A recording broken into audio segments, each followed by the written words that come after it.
이제 하면 되는 거죠? 네네. 네. 이거 뭐 어디서부터 시작할지 모르겠지만 일단 시작을 이제 해야 되는데 많은 분들이 우리가 형제인 걸 잘 모르잖아요. 네, 모릅니다. 물어보더라고 항상. 굉장히 잘 몰라요. 우리가 공교롭게도 같은 교회 출신이잖아요. 그렇죠. 같은 교회 출신이죠. 그때 교회 생각해 보면 막 시끌벅적하고 좀 사람 냄새도 나고 막 그런 기억이 있는데 형은 어땠어요?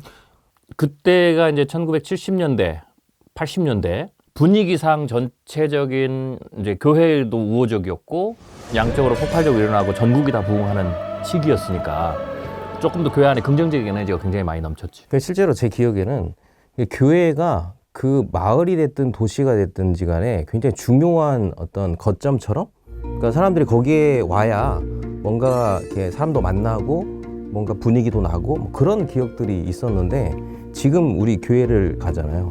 그럼 그런 느낌이 전혀 없는 것 같아요. 그때는 이제 목주일학교 부흥이 컸죠. 1차, 2차 베이비 세대가 1750만 명 되거든요. 그러니까 교회가 아이들이 많으니까 분위기도 좋고 젊은 층도 굉장히 많았죠. 그래서 좀 으쌰으쌰하고 분위기가 좋은 그런 시기였고, 그래서 문화적으로도 교회가 그렇고. 가장 탁월했고, 네. 그래서 네. 그때는 그러니까 교회를 간다라는 게 어떤 약간의 프라이드도 있었고, 그렇죠. 그리고 또 교회는 또 베풀기도 그때 많이 했거든. 좋은 교육도 제공하고 친구들이 만나기도 하고 빵도 주고 연필도 주고 뭐 이런 시절이 있으니까 그러니까 교회가 어쩌든 자연스럽게 좀 구심점이 되는. 그러니까 그 중학교 2학년 때 이제 교회를 처음 가봤거든요. 문학의 막 맞아요. 그런 맞아요. 문화적인 그런 거. 수준이 높았어요, 교회가. 그럼요. 7080 가수 그런 분들이 사실 다 노래 음악을 어디서 배우냐면 다 교회에서 배웠거든요. 유영훈이 그러더라고요. 그렇죠. 그리고 또 스포츠가 많이 했지, 있었다고. 스포츠도. 우리 때 농구팀이 있었잖아요. 제가 농구팀도 만들었거든요.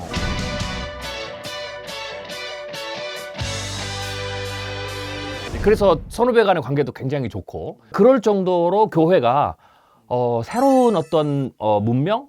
뭐라고 하면 거기 그렇지. 앞서갔죠. 그런 걸 앞서가고. 그렇죠. 요새 교회 가면 주일 외에는 교회가 전부 문이 닫혀져 그렇지. 있어요. 근데 거기에 다 핑계가 있다고. 사람들이 바쁘니까 그렇지. 평일날 못 온다. 그러니까 주일밖에 시간이 없다. 네. 이렇게 얘기하는 건데. 심지어는 문도 잠가놔 버리고 어. 오면 괜히 평일날 오면 그 이상하게 보고.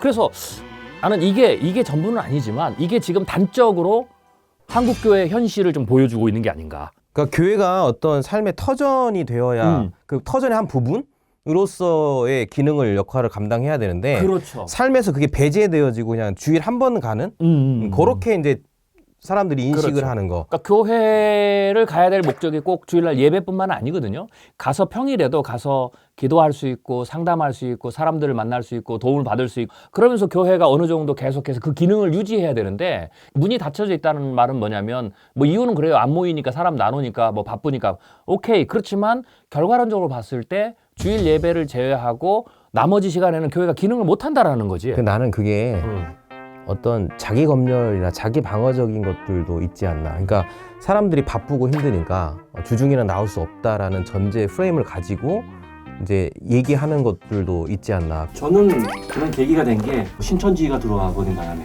뭐 여러 가지 이유들로 인해서 교회가 피해를 보기 시작하니까 이해관계를 따지기 시작하니까 그렇게 되지 않았나. 그것보다는 뭐라고 할까요? 위축됐다? 네, 오히려 너무 소극적이 돼간다. 네, 그리고 조금 방어적이 돼간다.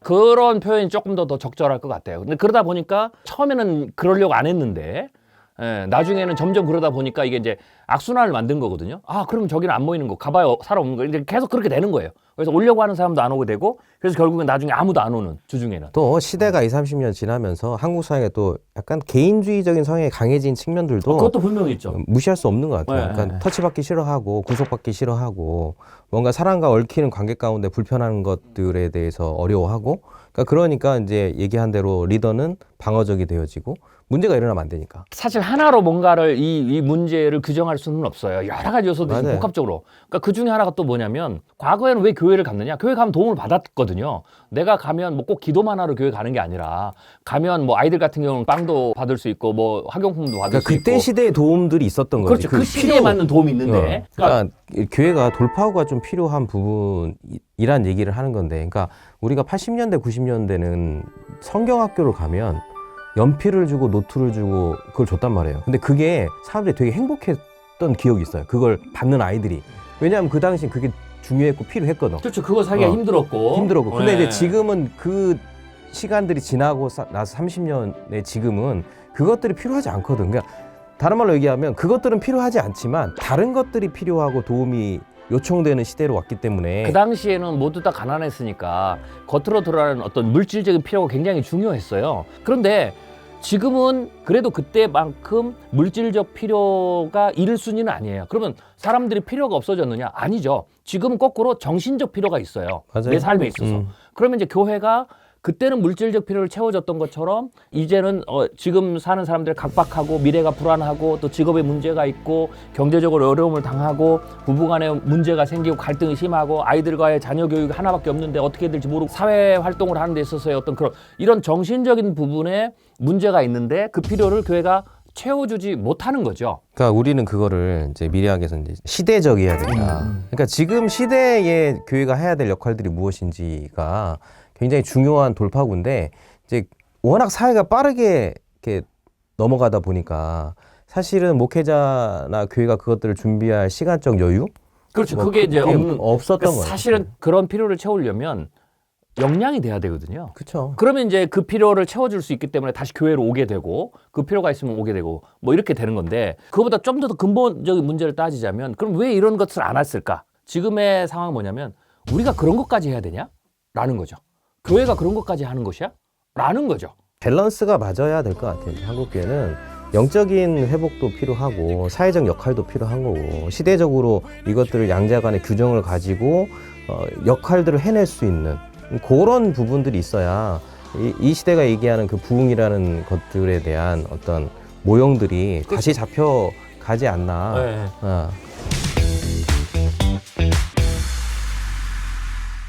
한국교회 도대체 지금 실제 출석하는 기독교인이 얼마나 될까? 가나안 성도 빼고 기독교 이단이라고 하는 빼면 제가 내린 결론 2015년에 600만밖에 안 되거든요. 그런데 이게 코로나를 지나면서 600만 밑으로 떨어졌단 말이에요. 그렇게 보면 지금 굉장히 우리가 한국교회가 옛날에 1000만, 1200만을 얘기했는데 사실 반토막 났다. 그래서 이제 이걸 경험하다 보니까 많은 분들이 물어봐요. 부흥이 안 되는 거 아니냐. 이제 부흥의 시대는 끝났지 않느냐. 그 다음에 또 여기에다 이제 저출산 0.78명 막 이러니까 뭐 정말 이제는 한국이 끝난 것 같은데 제가 단연코 얘기하는데 그냥 인구 구조의 변화인 것 뿐이에요. 아직은. 그냥 인구 구조의 변화인 것 뿐이에요. 아직은. 지금 한국은 5,200만을 넘었거든요. 이 한반도, 우리 한민족의 반만년 역사에 가장 인구가 많아요.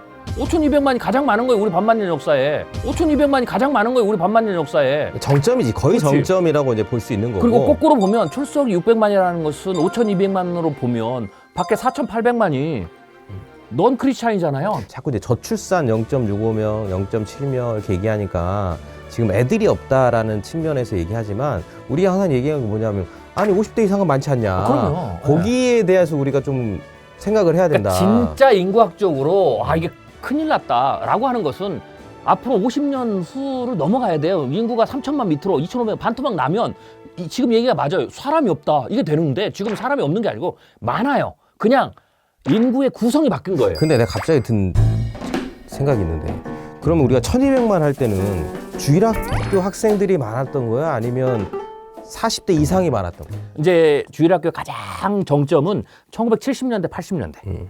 그리고 그 학생들이 그대로 10년이 지나면 뭐가 되겠어요? 대학생 청년이 되죠. 그래서 70년, 80년 그대로 쭉 10년을 밀면 80년대 후반에서 90년대가 한국의 청년대학부의 최고 전성기였어요. 주일학교 폭발적 세대들이 지금 어떻게 되면 전부 다 50, 60, 70 세대가 됐어요. 그러니까 근데 지금 50, 60, 70 세대는 보급마율이 그때하고 비슷해요. 그러니까 거기가 줄지 않았어요. 아이들의 절대 인구가 줄면서 또 줄은 것도 있지만 뭐가 또 달라졌냐면 출산율이 계속 떨어졌거든요. 한국이 2.0이 깨지면서 계속 떨어지면서 갔는데 근데 줄었는데도 불구하고 인구는 늘죠. 그 이유가 뭐냐면 평균 수명이 늘어서 그래요. 그러니까 60대에 돌아가셔야 되는데 70세, 80세, 90세 사니까 한국 교회는 그쪽이 늘은 게 아니고 느는 게 아니고 이쪽만 줄은 거죠. 그러니까 인구학적으로는 이쪽이 줄지만 이쪽이 느니까 전체 인구는 늘어온 거죠. 그러니까 우리도 교회도 만약에 이쪽이 줄었으면 이쪽에서의 복음화율이 더 높아 혹은 전도를 더 하면서 그러니까 내가 문제 제기를 하고 싶은 건 뭐냐면 그 인원이 70년대, 80년, 90년대 한국교회 메인 세대로서 숫자가 가장 많았는데 인구가 줄었기 때문에 기독교 인구가 줄은 게 아니라 그 인원이 빠져나갔기 때문에 줄었다라고 얘기해도 맞지 않냐 이 말이야. 믿는 사람의 인구수가 줄어간다는 얘기인 거잖아요. 근데 저는 이제 그걸 어떻게 보냐면 사람의 이제 그 생애 주기로 보면 0세에서 14세까지는 복음화 비율이 늘어요. 그리고 실제로 전체 기독교인 평균보다 높아요. 그런데 이제 어디서부터 복음화율이 갑자기 줄어드냐면 14세를 지나서 중학생, 고등학생, 대학생까지가 이렇게 쭉 떨어져요. 여기는 평균율보다 떨어져요. 그러니까 이 말은 첫 번째 이탈률이 어디서 나냐면 청소년기 대학생부터 첫 번째 이탈률이 오는 거죠. 기본 노동 시기. 그렇죠. 흥미로운 것은 또 뭐냐면 그 시기를 지나서 20대 후반, 30대부터는 다시 평균으로 다시 수렴해요. 네, 근데 이게 일시적인 게 아니고 전형적인 패턴이에요. 사실 인간의 존재론적 질문이 있으니까 근본적으로 나이가 들면서. 그래서 이제 가다가 과거에는 60대, 70대를 살 때는 사실은 사람의 종교심이 50대 이후부터는 종교심이 저는 다시 는다고 보거든요. 왜냐면 우리가 뭐 아는 대로 뭐 갱년기 딱 겪으면 그치. 벌써 이제 인생을 바라보는 색이 달라지고 우리 나이는 이제 네. 죽음을 등에 짊어지고 사는 죽음을 나이예요. 보게 되면 자녀를 다 키우고 갱년기 들어서고 내가 죽음을 생각하게 되면 아무리 내가 교회에 대해서 안 좋은 생각을 가졌더라도 하나님을 생각하게 돼 있어요. 종교심이 다시 올라온단 말이에요. 되고. 빠지니까 죽음에서 또 생각. 네. 그렇죠. 그러면 이제 교회로 돌아올 수 있는 여건이 생기는데 밸런스를 맞춘다면 이쪽이 이제 전체적으로 줄잖아요. 그리고 이쪽은 늘죠. 그러면 이쪽에 주는 거를 이쪽에 종교심이 높아지는 사람들 층에서 전도를 해서 채우면 사실 한국 교회가 우리가 1200만을 유지할 수 있는 거예요.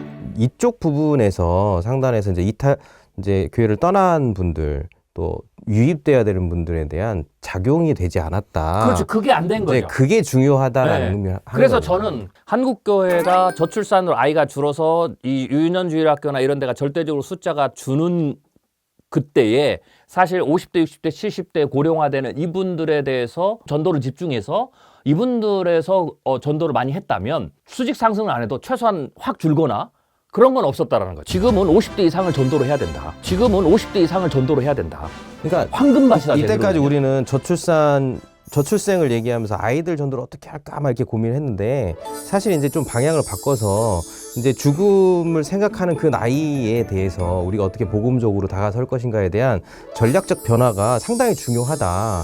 아이는 없기 때문에 주일학교는 없고 그렇다고 지금 이런 상황에서 50대 이상, 60대, 70대 밖에 나가서 나이 드신 분들을 전도해서 그분들을 채우는 것도 싫고 네, 그러면 교회가 더 고령화되는 것처럼 보이고 뭐 그러니까 이런 거죠. 이게 복합적인 거죠. 그러니까 저는 다시 근본적으로 돌아와서 그럼 어떻게 부흥해야 되냐 이걸 깨야 된다라는 거죠. 이걸 깨야 돼서 결국은 전도적으로 보면 어린아이나 장년이나 노년이나 혹은 80년, 90년 상관없이 전부 다 한 영혼이다. 교회가 일단은 우리 구성원이 어떻게 되는지 그걸 생각하지 말고 맞아요. 갈라치기를 하면 안 돼. 그렇죠. 한 영혼이라도 구원하는 게 중요하다. 그리고 우리가 어쩌든지 교회 안에 있는 성도나 교회 밖에 있는 넌 크리스찬들에 대해서 우리가 그리스도의 사랑으로 섬기고 도와주고 그들의 어떤 시대적 어떤 그 문제들을 우리가 구제하고 돕는 본래적인 사역으로 좀 돌아가야 된다. 그러면 저는 굉장히 좀 쉽게 모든 교회들이 지금도 역시 부흥할 수 있다. 왜냐하면 다시 말씀드리지만 한국은 반만년 역사 중에 인구가 가장 지금 많은 때거든요. 사람이 없어서 전도할 사람이 없는 게 아니죠. 전도가 안 된다라는 게 아니라 전도가 과거보다는 어려워졌죠. 왜냐하면 사람들의 대인관계도 그렇고 사회적인 환경도 그렇고 또 뭐 과거 20, 30년 전에는 주일학교 예를 들면 전도하려면 학교 앞에 가면 얼마든지 전도했는데 이제는 인권 문제라든지 여러 가지 어떤 문제들 때문에 상황이 어려워진 것도 있지만 좀 복잡해졌다. 그렇죠. 네. 그리고 오히려 저는 지금 고령화가 되면서 평균 수명이 늘어나면서 복음을 받아들일 준비가 되어 있는 그 세대들은 오히려 늘고 있다. 그러니까 교회가 해야 될 역할들이 굉장히 많아졌다라고 보는 그렇죠. 것도 의미 있는 것 같아요. 그래서 저는 아직 한국교회가 표면상 양적으로 준 건 맞지만 완전히 이제는 한국교회가 끝난 건 아니다. 새롭게 앞으로도 충분히 부흥할 수 있다. 그러니까 생각을 바꾸고 시선을 먼저 바꾸는 게 중요한 것 같아요. 그럼요. 한국교회 성장은 한국의 경제 성장 발전과 동시에 교회가 발전을 했는데 기복신앙 때문에 성장했다고 저는 생각하거든요. 근데 그것도 우리가 좀 고민해 봐야 될 게 뭐냐면 우리가 뭐 기복신앙이라고 해서 이제 프레임을 걸고 이제 그게 나쁘다라고 얘기하지만 사실은 복 주시는 분은 하나님이시잖아요. 그러니까 현재로 봤을 때, 현 세대로 봤을 때는 확실히 세련되지 않아요. 네, 그런데 저는 그때는 저는 의미가 있었다고 봐요. 그래서 그때 그거를 그게 의미 있었던 네. 이제 무브먼트였던 거죠. 그렇죠. 평가절하는 저는 하면 안 된다. 기복주의가 저는 오히려 그 당시에서는 이렇게 표현하면 그렇지만 좀 괜찮은? 왜냐면 왜 괜찮다고 얘기했냐면 그 당시에 필요가 뭐였냐면 전부 가난했거든요. 그러니까 그때에는 예수를 믿든 안 믿든 상관없이 내가 경제적으로 풍요해지고 내 자녀들이 잘 되고 복 받는 거, 경제적으로 성장하고 돈 버는 것뿐만 아니라 병 고침도 굉장히 중요했어요. 왜냐하면 그때는 병원들이 많이 없었어요. 그리고 병원을 갈 수도 없었고 치료도 번번치 않았고 그래서 그때 실제적인 문제는 가난의 문제, 그 다음에 병 고침의 문제, 그리고 또 하나가 뭐냐면 자녀가 성공하는 문제거든요. 왜냐하면 다들 대학 못 가고 저희 아버님도 10남매인데 저희 아버님은 혼자 대학을 갔거든요. 그래서 그때는 전부 다 장남에다 다 밀어줘서 네가 대학을 가서 감을 이렇게 세워야 된다. 몰빵했죠. 그렇죠. 그러니까 그게 그 세대들의 가장 큰 고민이었어요.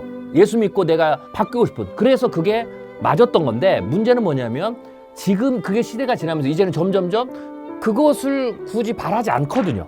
그런데도 계속 기복신앙을 얘기하는 게 그러니까 문제인 거죠. 성경적으로 보더라도 하나님께서 아브라함을 부르실 때도 아브라함의 믿음이 확 좋아진 게 아니거든요. 하나님이 계속 이끄시는 가운데 복과 은혜를 누리고 그게 이제 100세가 되었을 때야 그 믿음이 하나님께서 인정해 주시는 건데 그렇게 처음에는 기복으로 시작할 수밖에 없는 거예요, 사람은. 그렇죠. 시작은 기복이었으나 하나님은 그때 만났으나 성장하면서 이제 영적인 도약이 있어야 되는데 그렇죠. 이제 한국 교회가 이제 워낙 빨리 성장하고 한국 사회가 빠르게 변하다 보니까 그 과정이 너무 많이 축약이 되어지고 생략이 되어지면서 영적인 성장까지 가는 데 있어서 좀 우리가 뭐 실수한 부분들이 없다라고 말할 수 없. 그리고 이제 또 되는 거지. 이게 또 뭐하고 연관되냐면 우리가 지금 계속 시대적 필요에 대해서 우리가 그걸 빨리 캐치하고 변화되니까 그것을 구제의 측면에서 새롭게 가야 된다라고 얘기를 좀 하고 있잖아요. 그게 이제 뭐하고 왜 그게 중요하냐면 넌 크리스찬이나 혹은 신앙이 약한 성도를 보면 그 포인트가 뭐냐면 굉장히 중요한 신앙의 체험의 포인트예요. 과거에 우리가 기복신앙을 지금 우리가 보면 좀 세련되지 않다라고 하는 그때는 그러한 것들을 체험하면서 내가 기도해서 병이 고쳐지고 내가 기도했더니 사업이 잘 되고 내가 기도했더니 아이들이 대학을 가고 이러한 부분들이 하나의 어떤 체험이었어요. 왜냐하면 그게 너무 내가 소원하고 바라고 했던 거니까. 그때는 그게 필요했던 거예요. 그렇죠. 근데 그때는 그거였는데 지금은 어떤 포인트가 그런 포인트냐면 지금은 외로움이에요. 돈이 아니라고요. 외로움이에요. 돈이 아니라고요. 지금 한국 사회에서 가장 큰 고민을 들면 외로움의 문제예요. 그러면 그 외로움을 가지고 뭔가 교회 안에서 해결을 봤을 이게 때 나도 들은 얘기인데 이게 이제 체험이 되는 거죠. 하나님이 나와 함께 계시다. 우리 교회 권사님 한 분이 기도 제목이 있대요. 혼자 사시는데 어느 날 자기가 하나님께 가게 되면 자기가 혼자 있으니까 내 시신이 집에 일주일이고 2주일이고 방치되는 게 너무 두렵다는 거야. 그게 외로움이거든요. 그렇죠. 그러니까 시대의 요청에 따라서 필요한 것들이 있는 그럼요. 것이고 그게 교회가 역할을 해야 되는 것이고 그게 전도 포인트고 그 필요의 포인트에서 그러면서 한국의 역할을 했어야 영적인 된다는 성장이 나타나야 되는 쪽으로 가야 되는 거예요. 결국은 원리는 똑같은 거죠. 이 시대의 필요 안에서 그리스도를 만나는 그리고 그리스도인의 사랑을 체험하는 이게 되는데 그거는 바뀌었는데 교회가 그 부분을 구제 영역으로 보지 않는다라는 거죠. 사역의 영역으로. 그러다 보니까 이제 그 세퍼레이트 되는 거죠. 준비도 안 됐고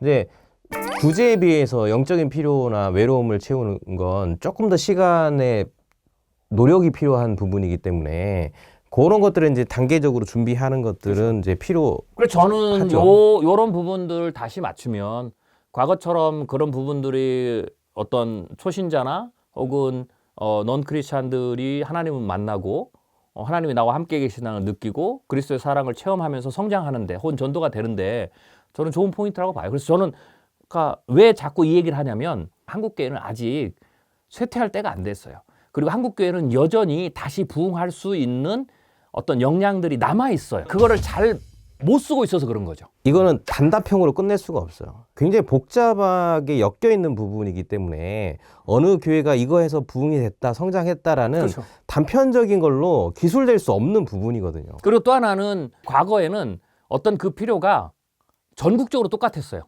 그러니까 모두 가난하고 모두 성공을 필요로 하고 모두 대학을 잘 못 가고 그랬는데 지금은 이 필요가 지역마다 다 달라요. 지역마다 다 달라요. 그래서 어떤 큰 교회가 됐다라는 그것을 그대로 우리에 적용해서 안 되는 이유예요. 그러니까 각 지역에 그 교회가 하나님 보내신 그 지역에서의 성도들과 넌 크리스찬들을 진심으로 도와주고 싶은 그리스도 사람을 진심으로 도와주고 싶은 생각을 가지고 그 영역의 필요를 봐야 돼요. 그리고 그 안에서 뭔가를 해야 이게 되는 거죠. 너무 그것도 달라진 복잡해요. 복잡한 문제이기 때문에 이게 단순하게 한 가지로 해결책을 말해줄 수는 없고, 그래서 이런 부분들에 대해서 같이 고민하고 좀 실패하더라도 하다 보면 잘 안 될 수도 있거든요. 그렇죠. 뭐 얘기하는 거하고 실행하는 거하고 다르니까. 그럼요. 네. 근데 그렇기 때문에 이게 어렵지만 포기하는 것이 아니라 앞으로 나아갈 수 있도록 서로 협력하고, 뭐 예를 들면 대형 교회가 됐든지 힘 있는 교회가 됐든지 능력 있는 교회가 됐든지 이런 것들 같이 섬기고, 그렇죠. 그것들 또 도움을 받고 또 같이 고민하고 실패하더라도 다시 일어서고 이런 것들이 계속해서 포기하지 않고 패배주의 휩싸이지 않고 앞으로 나아가는 것들이 지금 필요한 그렇죠. 거지. 부흥이냐 아니냐의 문제는 네. 사실 그 다음 문제인 것 같아요. 시대가 바뀌고 다양성이 늘어서 하나의 모델이 전국에 뭐 소외가 중요합니다. 외로움이 중요합니다. 그렇다고 해서 이거 하나가 전국에 다 똑같은 건 아니에요. 달라요. 그래서 그거는 각자 영역에 찾아야 되지만 원리는 똑같다라는 거죠. 그러니까 논점을 이 시대적으로 필요한 게 무엇인가를 고민하는 게 이 시대가 부흥이 되냐 안 되냐보다 훨씬 더 중요하다. 그래, 저는 양적으로 네. 진짜 부흥이 안 된다라고 말하면 굳이 비유를 하면 한국의 인구가 반토막 나서 2,500만 되면 그때는 얘기할 수 있을지도 몰라요. 그 전까지는 우리가 부흥이 안 된다라고 말하는 것은 정말 우리 스스로 갖는 합리적 패배주의에 불과하다. 이렇게 하면 욕먹을 수도 있어요. 이렇게 하면 욕먹을 수도 있어요. 저는 진짜 그렇게 물론 과거 우리가 7, 80년대 경험했던 그 막 폭발적인 경험, 폭발적인 부흥, 양적인 그거는 아니에요. 왜냐면 사회가 변했기 때문에. 다른 거지. 그렇죠. 다른 거죠. 그럼에도 불구하고 지금 한국교회가 이렇게 쇠퇴하는 거는 문제가 좀 있다. 그러니까 70년대, 80년대, 90년대 스타일의 부흥이 아니라 그렇죠. 지금의 다른 모습의 부흥으로 생각하고 이제 그때의 방식이 아니라 지금의 방식으로 그럼 다시 새롭게 일어설 수 있도록 얼마든지 나가는 아직은 거. 가능하다. 네, 추락하는 건 맞지만 날개는 아직 꺾이지 않았다. 다시 올라갈 수는 있다.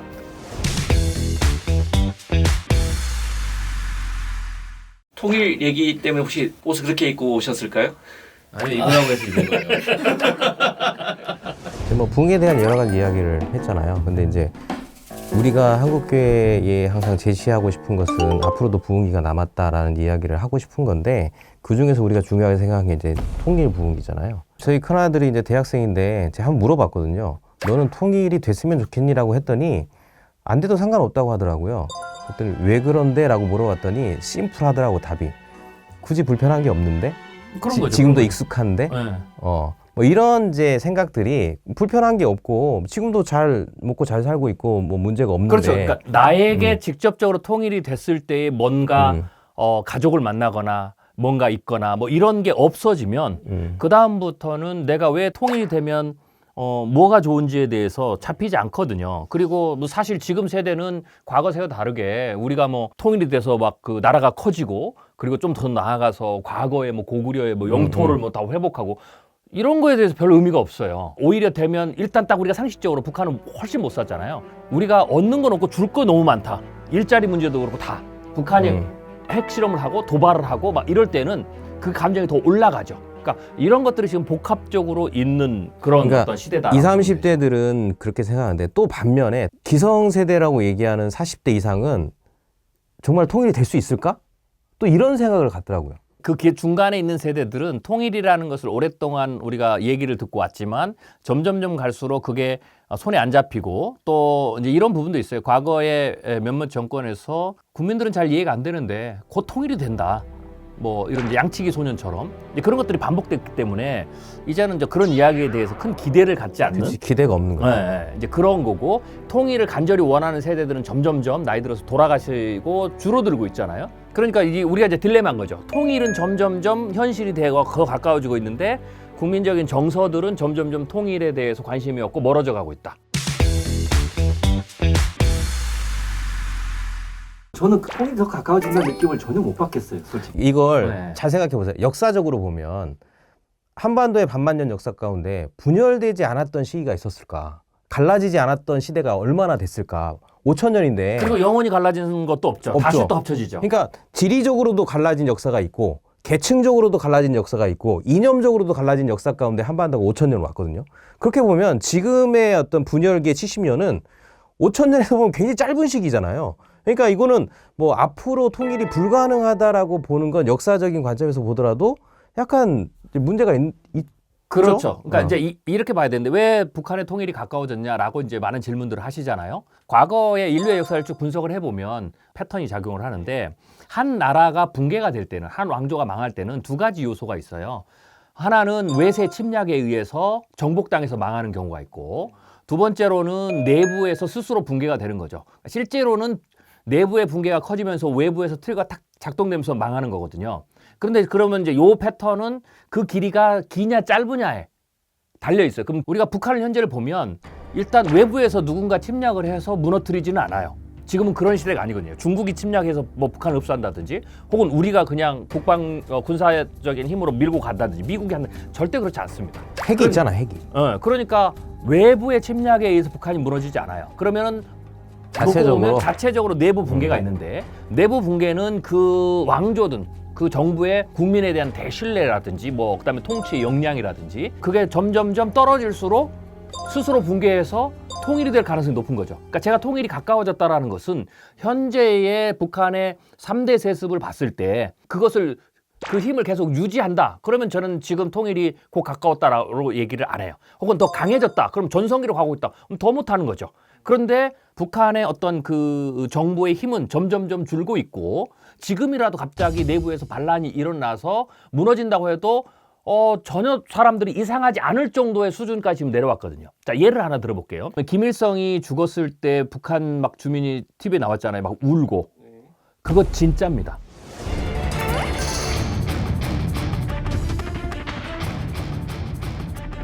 사람들이 그냥 매일과 같이 줄지어서서 울고 있는 거예요. 그것도 그냥 뭐 이게 안 되고 무릎 꿇고 땅을 치고 막 통곡하고 울었어요, 진짜로. 우리나라에 박정희 대통령이 계셨어요. 그분이 돌아가셨을 때에 국민들이 다 진정으로 슬퍼했어요. 네, 김일성에 대한 북한들의 주민들의 생각 똑같습니다. 네. 두 번째로 전 박근혜 대통령께서 대통령이 되기 전에 당에 문제가 생겨서 이제 그 수습을 하기 위해서 이제 당대표가 됐잖아요. 이제 유세를 갔는데 그분이 단상에 딱 서서 연설을 하나도 안 하고 지그시 청중을 보는데요. 딱 이렇게 둘러봤대요. 제가 다 울더래요. 속에서 함께 해주고 계신 국민 여러분 반갑습니다. 날씨가 많이 쌀쌀해서 그 왜 우냐면 그분의 어떤 형편도 좀 안쓰럽지만 박정희 대통령이 투사가 된 거죠. 네. 북한으로 보면 김정일은 그런 상황이에요. 그러니까 아버지 김일성의 어떤 그 요소가 투사가 되는 거죠. 제가 왜 이 얘기를 하냐면 지금 김정은 정권이 아무리 가난하고 힘들고 아사자가 나와도 오히려 더 많은 사람들이 죽고 아사했던 것은 김정일 그다음에 김일성 때는 더 많이 죽었다라는 거죠. 더 고통스럽고.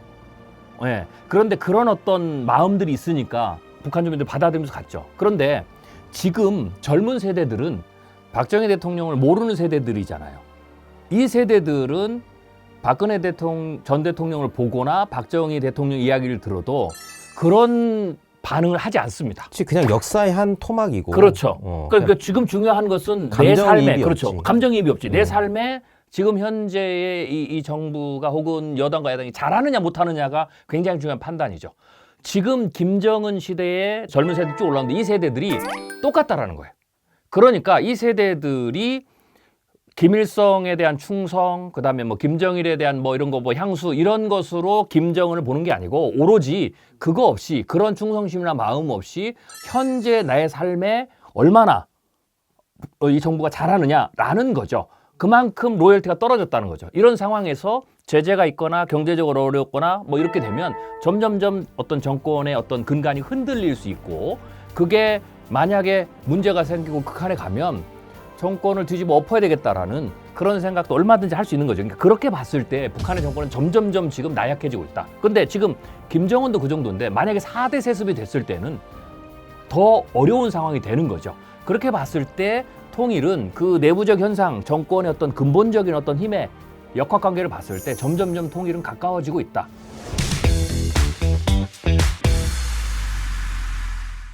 이제 뭐 우리가 전반적으로 살펴봤지만 10대, 20대, 30대 층은 통일에 대해서 관심이 없고 그다음에 이제 40대 이후는 통일이 안 될 것 같다는 부정적 의식이 있는 상황에서 사실은 한국 교회가 해야 될 역할이 무엇이냐라는 질문이 나올 수밖에 없는 거거든요.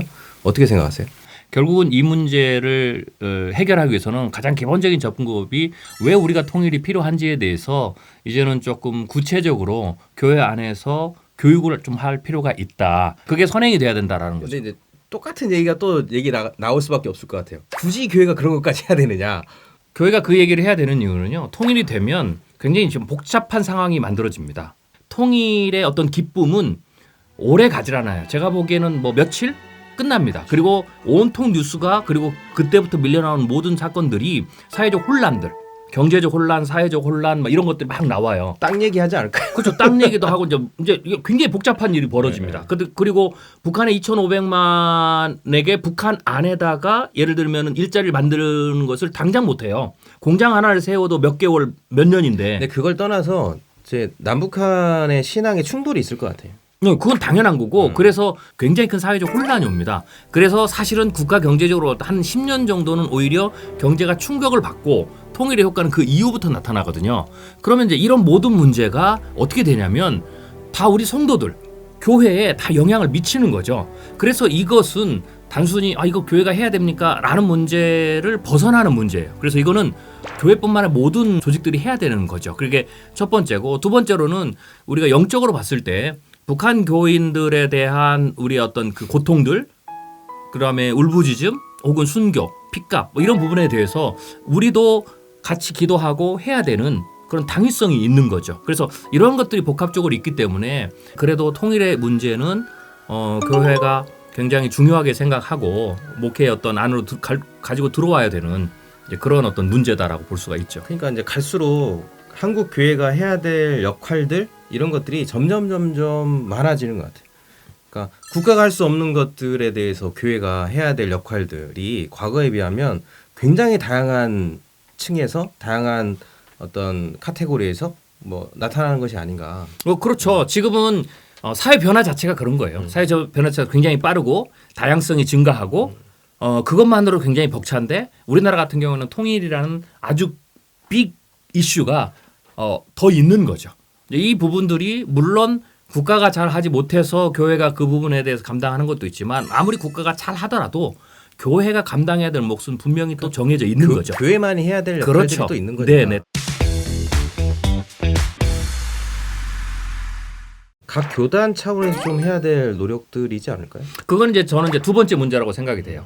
물론 이제 좀 더 나가면 가장 먼저 필요한 것은 통일의 어떤 그 필요성에 대해서 그 모든 세대의 공감을 갖게 하는 게 가장 먼저고요. 그리고 난 다음에 두 번째로는 통일이 되는데 어떻게 될 것이며 되고 난 이후에는 어떤 문제가 생길 것인지에 대한 미래에 대한 어떤 예측 시나리오를 좀 만들어야 됩니다. 지금 그게 전혀 없거든요. 그리고 난 다음에 그게 있어야만이 한국교회가 그러면 통일 전에 무엇을 준비하고 통일이 된 이후에는 단계적으로 무엇을 해야 되는지에 대한 구체적인 플랜, 계획들이 나오죠.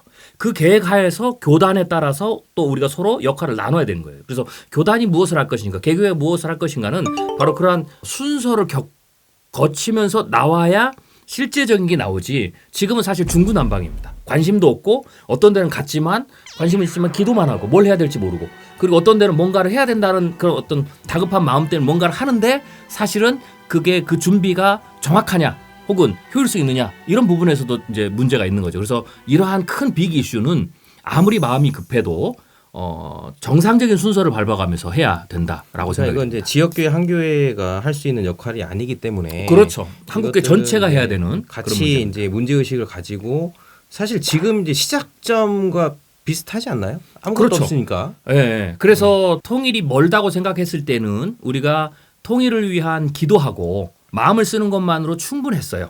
그런데 이제는 언제 되더라도 이상하지 않아요. 10년 후가 되든 20년 후가 되든 30년 후가 되든 이상하진 않아요. 그날과 그 시는 하나님만 아시지만 분명한 것은 우리 세대의 통일이 일어날 가능성이 굉장히 높아졌다라는 거죠. 네, 그래서 이제는 기도만이 아니라 이제는 기도를 기반으로 구체적인 준비를 해야 된다. 지혜로움이 필요한 때인 것 같아요. 그렇죠. 더 이상 미룰 수 없고. 더 이상 미룰 수 없죠. 근데 계속 네. 이제 미루기만 하는 거니까. 네네. 근데 이게 어떻게 보면 고양이 목에 누가 방울을 다느냐와 거의 비슷하지 않을까. 누가 먼저 어떻게 시작하느냐. 이게 왜냐하면 이제 한국 교회는 교단이 다 다르고 어떤 구심점을 잡을 만한 게 없으니까 그렇다 그러면 누군가는 해야 되는데 그걸 누가 할 거냐라는 숙제가 남은 것 같은데 어떻게 생각하세요? 각 교단의 지도자분들께서 저는 이 마음이 없는 건 아니에요. 지금은 어떤 방식으로 해야 될지를 잘 모르시는 거죠.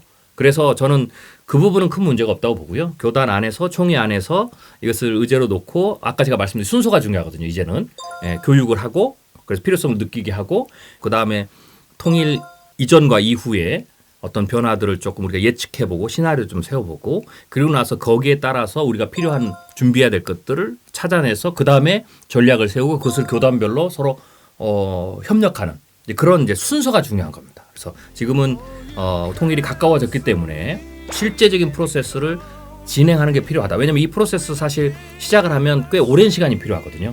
네, 그래서 그런 부분으로 지금 한국교회가 나아가야 되지 않을까 그렇게 생각이 됩니다. 다음은 어떤 주제를 가지고 얘기하실까요? 다음은 그 요새 이제 한국교회 돌파구 중에 하나가 두 교회가 하나 되는 합병이거든요. 그래서 그런 좋은 케이스들도 있고 좀 안 좋은 케이스들도 있는데 어지간하면 좀 좋은 케이스들을 좀 이야기하면서 우리가 어떻게 좀 더 나은 방향으로 갈 수 있을까를 좀 이야기해 보면 좋겠다는 생각을 합니다. 워낙 많이 이제 전국에서 그런 교회들이 많이 나타나고 있으니까 그 얘기들을 실제적으로 어떤 어려움이 있었는지 어떻게 극복했는지 또 결과론적으로 또 어떤 좋은 일들이 있었는지를 이야기해 보면 또 지금도 합병을 준비하는 교회들이 꽤 많은 걸로 알고 있거든요. 그분들에게 좀 좋은 도전이 되지 않을까? 또 이게 또 한국교회가 또 앞으로 미래적인 상황에서 새로운 돌파구가 될 수도 있을 것 같아요. 다음번에 교회 합병 이야기 기대하셔도 좋습니다. 꼭 보십시오.